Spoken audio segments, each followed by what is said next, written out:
ભાલા દોસ્તો, વિડીયોને અંત સુધી જરૂર જોજો, જોઈને તમારા પણ રૂવાડા ઊભા થઈ જશે। મારો દેવર મારી ખૂબ કાળજી લેતો હતો, તેથી જ હું મારા દેવરને ખુશ રાખવા માટે તે જે કપડાં પહેરવાનું કહે તે કરતી। એક રાત્રે દેવરાની ઘરે ન હતી, તે દિવસે મેં મારા દેવરના કપડાં પહેર્યા, અને પછી મારા દેવરે મને તેની પત્ની માની મારી સાથે જે કર્યું તે સાંભળીને તમારા હોશ ઉડી જશે।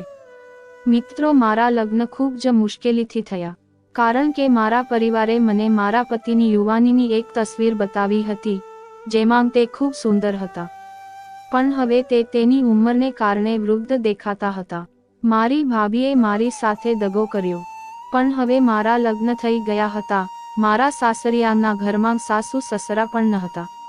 મારા પતિ અને તેમનો એક નાનો ભાઈ હતો। અમારું એક નાનું કુટુંબ હતું, અને હું અહીં રાજ કરવાની હતી। પણ એક દિવસ મારા દેવરે તેના ભાઈને કહ્યું કે હવે તે લગ્ન કરવા માંગે છે। આ સાંભળીને હું ખુશ થઈ ગઈ કે હવે હું તેના માટે છોકરી જોવા જઈશ, પરંતુ તેણે અમારી સામે કહ્યું કે તેણે છોકરી પસંદ કરી લીધી અને તે ત્યાં સંબંધ બાંધવા માંગે છે। તેથી અમે તરત જ જઈને તેનો સંબંધ ફાઇનલ કર્યો, અને મારા દેવરના પણ લગ્ન થઈ ગયા। દેવરની પત્ની આવતાની સાથે જ તેના રૂમમાં ગઈ, કારણ કે તે દિવસે તે ખૂબ જ થાકી ગઈ હતી। સાંજ પડી જ્યારે હું મારા રૂમમાંથી બહાર આવી ત્યારે મેં મારા દેવરના રૂમમાં જોયું। આ સમયે તે લોકો શું કરી રહ્યા છે? મેં વિચાર્યું તેને પૂછી લઉં તે જમશે કે નહીં, પણ આ જોઈને મને નવાઈ લાગી કે મારી દેવરાની એ તો મારા દેવરના કપડાં પહેર્યા હતા। આ જોઈને હું ધ્રુજતી રહી ગઈ, કારણ કે તે છોકરી મને શરૂઆતથી જ ખૂબ જ અલગ લાગતી હતી। હું જમવા જતી હતી, પરંતુ આ જોઈને હું ત્યાં જ અટકી ગઈ, કારણ કે હું સમજી શકતી ન હતી કે મારા દેવરની પત્ની આવું કેમ કરી રહી હતી। આ જ ક્ષણે મારી નજર મારા દેવર પર પડી, જેણે તેની પત્નીના કપડાં પહેર્યા હતા। હવે તેને શું થયું છે? આ જોઈને હું વધુ ચોંકી ગઈ। બંને એકબીજા સાથે કંઈક બોલતા હતા, પણ તેઓ શું બોલી રહ્યા હતા તે હું સાંભળી શકતી ન હતી, પણ હું તેમને જોઈ રહી હતી, અને પતિ પત્ની બંનેના રૂપ જોઈને હું આશ્ચર્યચકિત થઈ ગઈ હતી। પછી તે જ સમયે મારા દેવરની પત્ની તેના પતિના કપડાં પહેરીને ઘરની બહાર નીકળી ગઈ હતી, જ્યારે મારા દેવર તેની પત્નીના કપડાં પહેરીને સૂઈ ગયા હતા। આ જોઈને હું મારા રૂમમાં આવી અને પરેશાન થઈ ગઈ, અને વિચારવા લાગી કે મારે આ બધું મારા પતિને કહેવું જોઈએ કે નહીં, પરંતુ મેં તે રાત્રે મારા પતિને આ વાત કહી ન હતી। અને જ્યારે સવાર થઈ ત્યારે મારા દેવરની પત્ની ઘરે પરત આવી અને છુપાઈને તેના રૂમમાં ગઈ। મેં રસોડાની બારીમાંથી આ બધું જોયું હતું, પણ હું ચૂપ રહી, અને નાસ્તો તૈયાર થયો ત્યારે પતિ પત્ની બંને રસોડામાં આવ્યા। મેં જોયું કે મારા દેવરે પીળો સૂટ પહેર્યો હતો, અને તેની પત્નીએ પણ પીળી સાડી પહેરી હતી। નાસ્તા દરમિયાન બંને ખૂબ હસતા હતા, અને હું વિચારી રહી હતી કે રાત્રે બંનેને શું થયું હતું। બીજા દિવસે પણ એવું જ થયું। હું ફરી મારા રૂમમાંથી બહાર આવી અને મારા દેવરની બારીની અંદર જોવા લાગી। મારો દેવર પલંગ પર સૂતો હતો અને તેમની પત્ની બાથરૂમમાં હતી। જ્યારે તે બહાર આવી ત્યારે મેં જોયું કે તેને તેના પતિનો પેન્ટ શર્ટ પહેર્યો હતો, અને તેણે તેના લાંબા વાળને ટોપીમાં છુપાવ્યા હતા, અને જ્યારે તેને જેકેટ પહેર્યું ત્યારે તે એકદમ છોકરા જેવી દેખાતી હતી। હું તેને જોતી જ રહી। ગઈકાલની જેમ તે તેના પતિ સાથે વાત કરી અને પછી તેના રૂમમાંથી બહાર આવી। હું ઝડપથી સંતાઈ ગઈ જેથી તે મને જોઈ ન શકે। મેં જોયું કે મારા દેવરની પત્નીએ દરવાજો ખોલ્યો અને ઘરની બહાર નીકળી ગઈ। પછી 3 રાત સુધી આમ જ ચાલ્યું।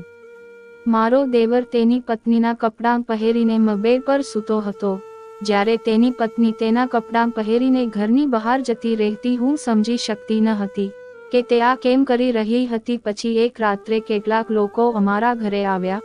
હું મારા રૂમમાં હતી, અને થોડા સમય પહેલા મારા દેવરની પત્ની તેના કપડાં પહેરીને જતી રહી હતી, અને ત્યાં 3 લોકો આવ્યા હતા, અને તેમના હાથમાં બંદૂક પણ હતી। જેવા સમયે લોકો અમારા ઘરે આવ્યા કે તરત જ તેઓ સીધા મારા દેવરના રૂમમાં ગયા અને મારા દેવરને પોતાની સાથે લઈ ગયા। તે મારા દેવરને બેહોશીની હાલતમાં લઈ ગયા હતા, અને મેં જોયું કે મારા દેવરે હજુ પણ તેની પત્નીના કપડાં પહેર્યા હતા। આ જોઈને હું વધુ ડરી ગઈ કારણ કે તેના હાથમાં બંદૂક હતી.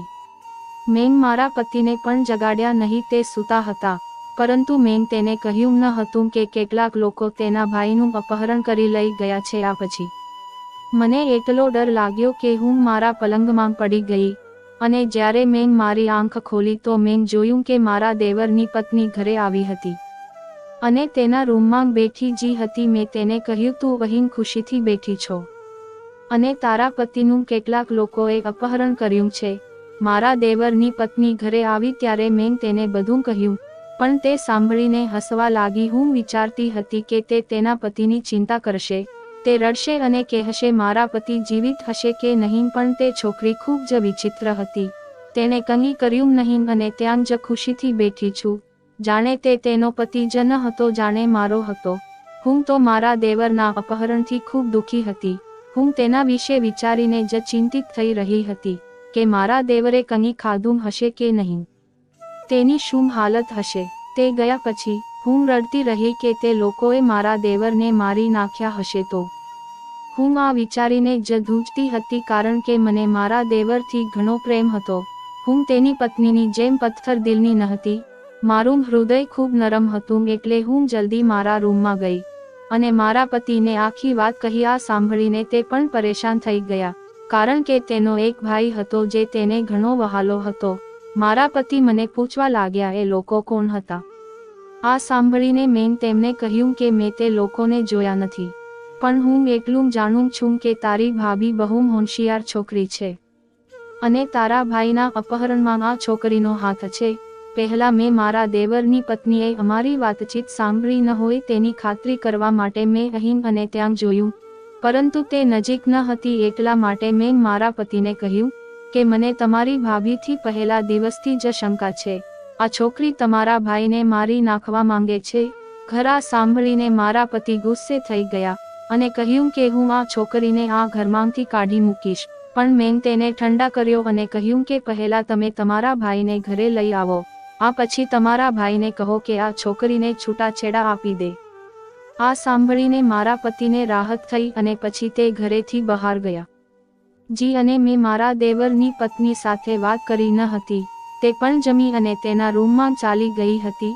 જ્યારે મારી ભૂખ મરી ગઈ હતી, મારા દેવરનું અપહરણ થયું હતું અને મારો પતિ તેની પાછળ ગયો હતો. ખબર નહીં આગળ શું થવાનું હતું. પછી સવારથી સાંજ થઈ પરંતુ મારા પતિ ઘરે આવ્યા ન હતા. મેં ઘણી વખત તેને ફોન કર્યો પણ તેને મારો ફોન ઉપાડ્યો નહીં. આ વિચારીને મને વારંવાર ગુસ્સો આવતો રહ્યો, પણ મારો પતિ હવે તેની ભાભીનો ગુસ્સો મારા પર કાઢી રહ્યો હતો. પણ મારો શું વાંક હતો?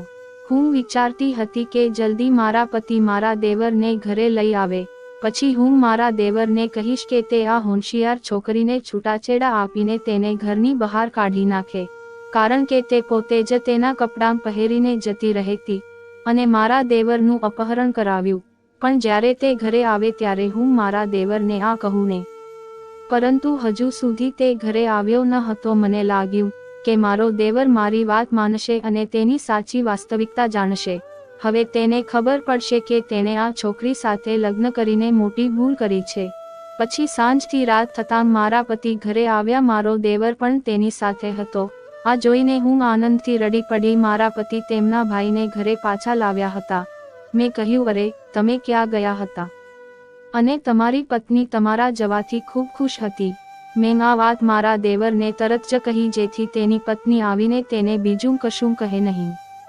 હવે હું મારા દેવરને તેની પત્ની વિશેનું સાચું સત્ય કહેવા માંગતી હતી, જેથી તેની સાથે ફરી આવું ન થાય. પરંતુ આ સમયે મારા દેવરની પત્ની આવી અને કહેવા લાગી, હું તમારા જવાથી ખૂબ પરેશાન હતી અને મારા રૂમમાં બેસી તારા આગમન માટે ભગવાનને પ્રાર્થના કરતી હતી. આ સાંભળીને હું ચોંકી ગઈ. આ છોકરી એટલી નાની હતી, પણ પહેલા તેને તેના પતિનું અપહરણ કરાવ્યું અને હવે તેની સામે નિર્દોષ વર્તન કરી રહી હતી, જેથી તે તેને છૂટાછેડા ન આપે અને તેને ઘરની બહાર ફેંકી ન દે. આ સાંભળીને મને ગુસ્સો આવ્યો અને મેં મારા દેવરને કહ્યું, તમારી પત્ની ખોટું બોલી રહી છે. તેને જ આ બધું કર્યું હતું અને તે તમને મારી નાખવા માંગતી હતી. તેથી તમે તેની સાથે સંબંધ તોડી નાખો અને તેને ઘરમાંથી કાઢી મૂકો. કારણ કે તમારી પત્ની તમારા જીવની દુશ્મન છે અને જી તેણે તમને અપહરણ કરીને રાખવાની યોજના બનાવી હતી. આ સાંભળીને મારો દેવર મારી સામે જોવા લાગ્યો, પણ મેં નક્કી કરી લીધું હતું કે હું આજે જ આ છોકરીને મારા ઘરમાંથી કાઢી મૂકીશ. આ સાંભળીને મારો દેવર તેની પત્નીને છૂટાછેડા આપવા લાગ્યો, પરંતુ તે પહેલા મારા પતિએ તેને અટકાવી દીધો. આ જોઈને હું મારા પતિ સામે જોઈને પૂછવા લાગી કે તેને તેના ભાઈને આવું કરતા કેમ રોક્યા. જો આ છોકરાને આજે છૂટાછેડા મળ્યા હોત તો મને રાહત મળી હોત. તમે તમારા ભાઈને આવું કરતા કેમ રોક્યા? આ છોકરી પરિવારની દુશ્મન છે, તેને હવે ઘરમાંથી કાઢી મૂકવી જોઈએ. આ સાંભળીને મારા પતિ કહેવા લાગ્યા, મને આખું સત્ય ખબર પડી ગયું છે કે આ છોકરી આ ઘરની દુશ્મન નથી, પણ તું મારા ઘરની દુશ્મન છે. આ સાંભળીને મને આશ્ચર્ય થયું કે મારા પતિ શું બોલે છે. હું મારા પતિ અને દેવરને ખૂબ પ્રેમ કરતી હતી, તો તે મને દુશ્મન કેમ કહી શકે? મેં મારા પતિના ચહેરા પર એ જ કહ્યું કે આ છોકરીએ તમને આ બધું કહ્યું છે ને? મેં પૂછ્યું તો મારા પતિ ગુસ્સેથી કહેવા લાગ્યા, હું આ તે જ સમયે જાણતો હતો જ્યારે હું મારા ભાઈને લેવા ગયો હતો. જી આ તેની પત્નીએ નથી કર્યું, પણ આની પાછળ તારો હાથ હતો. મારા પતિએ જે કહ્યું તે સાંભળીને હું સ્તબ્ધ થઈ ગઈ. મેં આ પરિવાર માટે ઘણું કર્યું હતું, પરંતુ આ પરિવારના સભ્યો મારા પર આરોપ લગાવી રહ્યા હતા. મેં મારા દેવર તરફ જોયું અને ઉદાસ ચહેરો કરીને કહ્યું, મેં આ નથી કર્યું, આ લોકો મારા પર આરોપ લગાવે છે. આટલું કહીને હું રડવા લાગી. ત્યારપછી મારા પતિએ મારી સામે એક વિડીયો ચલાવ્યો, જેમાં તે 3 લોકો પોલીસ સ્ટેશનમાં ઊભા જોવા મળ્યા હતા અને માર ખાતા તેઓ પોલીસને નિવેદન આપી રહ્યા હતા કે જે વ્યક્તિનું અમે અપહરણ કર્યું હતું તેની ભાભીએ આ કામ માટે અમને પૈસા આપ્યા હતા.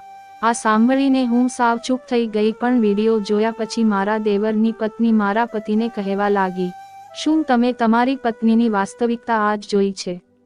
મેં તો તે દિવસથી જોઈ હતી જ્યારે ભાભી અમારા રૂમમાં ચોરીછુપીથી જોતી હતી. ત્યારે જ મને અહેસાસ થયો કે તે અમારું ઘર બસવા નહીં દે. તેમને મારા પતિથી દૂર રાખવા માટે મેં મારા પતિના કપડાં પહેરીને બહાર જવાનો ઢોંગ કરવાનો રસ્તો શોધી કાઢ્યો અને મારા પતિ પણ રાતે એવો ઢોંગ કરતા જાણે તે એકલા હોય. પણ એવું ન હતું. હું તરત જ ઘરે પાછી આવી જતી, પણ હું ઈચ્છતી હતી કે તમારી પત્નીને આ ખબર ન પડે, તેથી જ હું વહેલી સવારે ફરી અંદર આવવાનું નાટક કરતી. મારા દેવરની પત્નીની વાત સાંભળીને મને આશ્ચર્ય થયું કે અહીં 2 દિવસ તમારી સાથે મજા લઈ લેવા દો મને. મેં કહ્યું, અહીં કોઈ જોઈ જશે. ભાભી બોલી, કાલે પબ્લિક ઓછી હશે કેમ કે બપોરે લગ્ન છે, એટલે આપણે રાત્રે સ્ટોરમાં મળીએ. ઉદ્ગારવાચક ચિહ્ન. બીજા દિવસનો મને પણ બહુ ઇંતજાર હતો, કેમ કે સવારથી જ ભાભી મને ઈશારા અને નખરા દેખાડી રહી હતી. મારી સવારની ચા અને સાંજનો નાસ્તો પણ એ જ લઈ આવી હતી. આખરે રાત પડી. હું મારી ગઈકાલની જગ્યા પર જ લાંબો થયો અને ભાભી પણ થોડીવાર બાદ આવી ગઈ. બધા સૂઈ ગયા બાદ મને ભાભીએ કાનમાં કહ્યું, તમે આગળ જાઓ, હું આવું છું. હું ઉઠીને આમ તેમ જોઈને સ્ટોરમાં ગયો. 4-5 મિનિટ બાદ આમ ભાભી પણ આવી ગઈ. ભાભી મસ્ત રીતે મને વળગેલી જ રહી અને અમે બંને જેમ પતિ પત્ની જે મસ્તી કરતા, તેમજ ઠંડીમાં અમે બંને એકબીજા વાત કરતા કરતા મોજ કરી. મેં હવે ભાભીને ત્યાં ઘઉંની ગુણ પર બેસાડી દીધી અને અંધારામાં મને બરાબર દેખાતું નહોતું. રાતના શાંત વાતાવરણમાં ભાભી અને હું અનમોલ જે મજા કરી બસ એક યાદ જ રહી ગઈ. ઉનાળો હતો અને સ્ટોર રૂમમાં લાઇટ પણ નહોતી. મેં ભાભીને પૂછ્યું કે અંદર કોઈ આવી જશે તો? ભાભી બોલી, ના, હમણાં તમારા ભાઈ નહીં આવે. અમે બેઉ જણા વારાફરતી જાણે કંઈ જ નામ બન્યું હોય એમ જઈને સૂઈ ગયા. જલ્પા ભાભી મને છેલ્લા અઠવાડિયાથી ફોન કરે છે. ઈચ્છા થઈ છે કે એના ઘરે જઈને એને મળતા આવું. મેં પણ નક્કી કર્યું અને તેની પાસેથી સમય લઈને તેના ઘરે ગયો. ત્યાં પહોંચતા જ તેણીએ મારું સ્વાગત તેના ખૂબસૂરત હાથોને મારા ચહેરા પર ફેરવીને મારા બંને ગાલો પર અને મારા હોઠ પર ચુંબનો આપ્યા. પછી તે મારો હાથ પકડીને મને અંદર લઈ ગઈ. બસ આમ જ હવે ચાલતું હતું. તેથી મારા રૂમમાંથી બહાર આવતાં જ મેં મારી જેઠાણીના રૂમનો દરવાજો ખુલ્લો જોયો. મેં વિચાર્યું કે કદાચ ઉનાળો છે, આ કારણે તેને રૂમનો દરવાજો ખુલ્લો રાખ્યો હશે. પછી હું ટેરેસ પર આવી ગઈ હતી અને લાંબા સમય સુધી ટેરેસ પર ચાલતી રહી અને મારો મોબાઈલ વાપરતી રહી. જ્યારે મોબાઈલ વાપરતી વખતે મારી આંખો ભારે થવા લાગી અને મને લાગ્યું કે મારે સૂઈ જવું જોઈએ. તેથી હું ટેરેસ પરથી નીચે આવી. મેં આ વખતે જોયું તો મારી જેઠાણીના રૂમનો દરવાજો બંધ હતો. આ ખૂબ જ વિચિત્ર વાત હતી. હું 1 કલાક પહેલા ટેરેસ પર ગઈ હતી ત્યારે મારી જેઠાણીના રૂમનો દરવાજો ખુલ્લો હતો અને હવે તેના રૂમનો દરવાજો બંધ હતો. ઘરમાં બીજા બધા લોકો સૂતા હતા. તેથી નાસ્તો કર્યા પછી મેં મારા રૂમની સફાઈ શરૂ કરી. મારી સાસુ સવારે 9 વાગ્યે જાગી અને મારા સસરા હજુ પણ સૂતા જ હતા. મારી જેઠાણી પણ તેના રૂમમાં સૂતી હતી. પણ આટલા દિવસોથી હું જોતી હતી કે મારી જેઠાણી સવારે 7 વાગે ઉઠી જતી અને ઘરના બધા કામમાં વ્યસ્ત થઈ જતી. આજે તે ખૂબ જ વિચિત્ર હતું કે મારી જેઠાણી હજી સૂઈ રહી હતી. મારી સાસુએ મને ચા બનાવવા કહ્યું. મેં તેના માટે ચા બનાવી. આજે પહેલીવાર મેં કિચનમાં કોઈ કામ કર્યું હતું. મારા સાસુને મારા હાથની ચા ખૂબ પસંદ આવી. મેં મારા સાસુને કહ્યું, મમ્મી, ભાભીની તબિયત સારી તો છે ને? તે આજે ઘણા સમયથી સૂઈ રહી છે. તો તે મને કહેવા લાગી. હા, મેં તેને મોડું ઉઠવાનું કહ્યું. હવે તું ઘરે આવી ગઈ છે, તેથી જ ઘરનું બધું કામ તું જ કરીશ. તેણે જે કહ્યું તે સાંભળીને મને આશ્ચર્ય થયું. મારી સાસુ કહેવા લાગી, આંચલ છેલ્લા 5 વર્ષથી ઘરનું ધ્યાન રાખે છે. તેનો પતિ ઘરમાં નથી, તેમ છતાં તે ઘરનું તમામ કામ કરે છે. હવે તું તેને આરામ આપ અને ઘરનું કામ કર અને સાથે તારા સાસુ સસરા અને જેઠાણીની સેવા પણ કરો. આ વાત પર મેં મારી સાસુને કંઈ કહ્યું નહીં અને ચૂપચાપ પોતાનું કામ ચાલુ રાખ્યું. મને ખૂબ જ વિચિત્ર લાગ્યું કે મારી જેઠાણીના લગ્નને 5 વર્ષ થયા છે અને છેલ્લા 5 વર્ષથી તે મારા સાસુ સસરાની સેવા કરે છે. આમાં શું બહુ મોટી વાત હતી? અને આંચલ ભાભી વિધવા હોવા છતાં ઘરની વહુ પણ હતી અને તે પણ અહીં જ રહેતી હતી. જો એમ હોય તો ઘરનું કામ કરવાની જવાબદારી તેમની પણ છે. હવે એવું નથી કે હું તેના ઘરે આવી ગઈ તો તે કોઈ કામ નહીં કરે. ગમે તે હતું, પણ હું ઘરની વહુ હતી અને મારા લગ્નને થોડા દિવસો જ થયા હતા. ઘરના બધા કામ મને સોંપવામાં આવ્યા હતા. દરેકના કપડાં ધોવા, નાસ્તો, લંચ અને ડિનર, આખા ઘરની સફાઈ, દરેક વખતે વાસણો ધોવાની જવાબદારી પણ મારી હતી. અને પછી બધા પોતપોતાના કપડાં ઉતારીને મને સોંપતા. તેમના બધા કપડાં ધોવાની જવાબદારી હવે મારી બની ગઈ હતી. ધીમે ધીમે મારા લગ્ન 5-1 મહિનો થઈ ગયો હતો. જ્યારથી મારા પતિ ગયા ત્યારથી મારું જીવન ઘરના કામકાજમાં ફસાઈ ગયું હતું. મારી સાસુ અને જેઠાણીએ કોઈ કામને હાથ લગાવ્યો ન હતો. જ્યારે મારા સસરા રોજ સવારે તેમના કામ માટે નીકળી જતા હતા અને સાંજના સમયે ઘરે પાછા ફરતા હતા. મારી જેઠાણી ખૂબ જ સુંદર હતી. એ વિધવા હતી. તેના દિલમાં પોતાના પતિ માટે ગમ હતો, પરંતુ તેમ છતાં તેની સુંદરતામાં કોઈ ઘટાડો થયો ન હતો. એવું કહેવાય છે કે જ્યારે કોઈ વ્યક્તિ સ્વસ્થ અને સુંદર હોય અને તેના પર કોઈ દુઃખ આવે છે